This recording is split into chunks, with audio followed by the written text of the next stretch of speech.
Hello everyone and welcome back to another video. So some big exciting news today. We have the first look at the full-on Eradicator's profile and it is literally amazing. I love it so much. We also got to look at the crypto Frawls as well for the Necron side, and also there's a bit of talk about Unit Coherency as well for the upcoming 9th edition. So let's jump in and let's start with the new big melter boys. Okay, so this is it. This is it in the background right now, the image, you've seen it. 5 power right at the top. There's no points on this at all. I don't know if that's like a big thing that GW are going to be pushing this box set.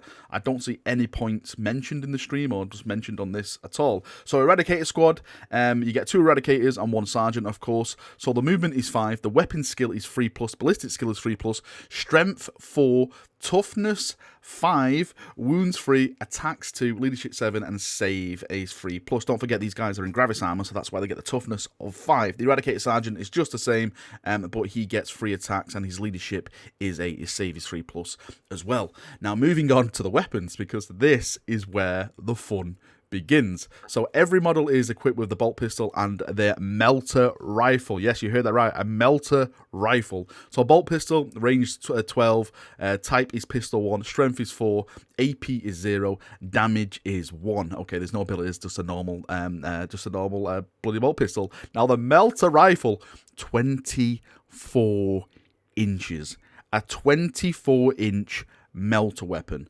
Assault 1, strength 8, AP is -4, damage is D6. Oh, that delicious D6. 24 inches and D6 damage. Hello, my new best friend. When resolving an attack against a unit that was within half range, roll 2 D6 when inflicting the damage with it and discard one of the results. So if you're in half range, you're rolling 2 D6 damage and you're basically picking the highest damage from that. But it's not over there, because we have the abilities for this unit as well. So you've got the Angels of Death stuff, and you've got something called Total Obliteration. I just love the sound of it already.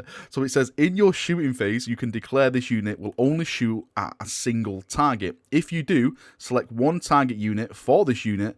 Models in this unit can shoot twice this phase, but they can only target that enemy unit. This is like the heavy laser destroyer, but with 24-inch melter rifles. So basically, I can just say, right, I'm just going to be shooting at this tank and just, put double the amount of shots into a tank with D6 damage. Don't forget, D6 damage with strength 8, AP -4. This unit, I'm not just saying this now, this unit has literally become my new best friend.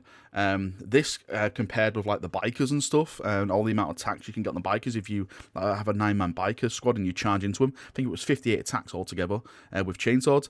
It is an absolutely beautiful thing for Space Marines. And the faction keywords at the bottom, it's Imperium, Eradicator Squad, of course, in the chapter. Mine are going to be Glorious Imperial Fists. Keywords is Infantry, Gravis Armor, Primaris, and the Eradicator Squad. And that's it. That's all we have. Again, there's no points mentioned anywhere. This is one of the biggest talking points that we've been having, like on the streams and stuff, about the range of the melter rifle now. But 24 inches, like I expected at the top end, it would be 18 inches. And that was like pushing it. I was thinking, maybe 15, 18 is, in fairyland, let's say. But 24 inches on a melter rifle with strength 8, AP -4, and D6 damage. Like I said, if they're within half range, you're rolling 2 dice. If you're staying still, then it's the total obliteration ability. This is such a tasty and devastating unit. It really lives up to a name. They will eradicate anything from the tabletop. And the next one we have is the Crypto Frawls. This is 2 power. So it says Crypto Frawls, movement is 5, weapon skill 4+, ballistic skill 4+, strength 5, toughness 5, wounds are 2, attacks are 3, leadership 10, save is 3+. You get 2 weapons with this, Scarring Eye and Scythe Limbs. Range is 12 inches, pistol is 2, strength is 5, AP -2, damage 1, and the limbs are melee strength is user, so it's strength 5, AP -1, and damage is 1. Moving on to the abilities, you have the Living Metal Reanimation Protocols, Bound Creation. In a Battleforged army, you can include 1 Crypto Frawls unit in a detachment for each Cryptech unit in that detachment. Crypto Frawls units do not take up slots in the detachment. That's a nice little fancy thing. Protectors, this is an aura, it says. Enemy models cannot target a Cryptech unit from your army with a ranged weapon whilst it's within 3 inches of a friendly Crypto Frawls unit. So you have to destroy the Crypto Frawls unit before you can then target the Cryptech. This is going to be the new shielding tactic. Systematic Tactic Vigor is the next one. Models in this unit charge their weapon skill and ballistic skill characteristics to 3+, and their attack characteristics to 6, whilst this unit is within 6 inches of any friendly Cryptex. Again, that's pretty nice. I'm going to say like probably the big winner out of this for me is the Eradicators, because maybe my fandom of Space Marines is coming into it, but I just can't get over just how awesome Eradicators actually are. Just to finish this off, faction keywords: Necrons, Canatech, and the Dynasty.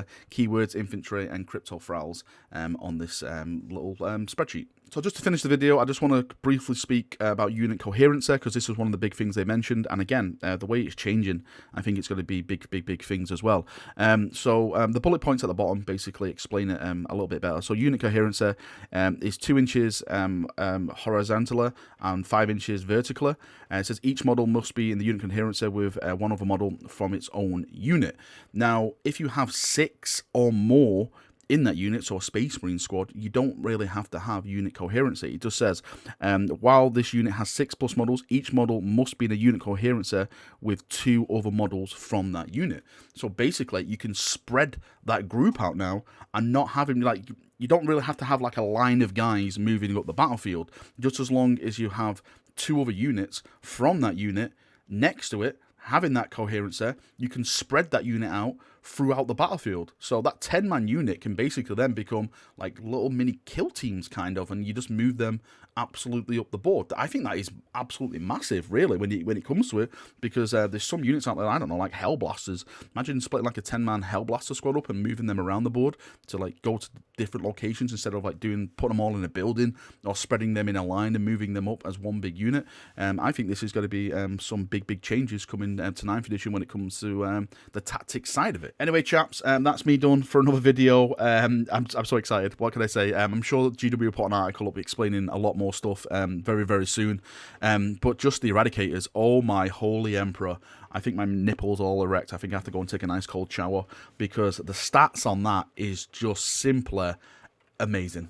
I want them. I want so many of them. Those, the bikes. I can't wait to see like all the rest of the units and stuff. It seems like the Space Marines are going to have some tasty weapons with this new edition and all the new units that they're actually getting. So yeah, I'm massively looking forward to see more and see how powerful Space Marines can become even more in this new edition. I'm not saying like the Necrons are not going to be powerful. I'm sure the Necrons are going to have some powerful stuff. But just going off that Eradicator stuff with a melter rifle, 24 inches, that is just absolutely disgusting, and I love it. Right, enough waffling. Have a great day. See you now. Leave your thoughts, feedback, everything like that down in the video as we normally do. We'll talk about it down there. Do you love the Eradicators? Do you hate the Eradicators? Are Space Marines going to be the new broken faction once more for 9th edition? Let me know and we'll have a nice little chat as we always do. See you now. Have a great day and bye-bye.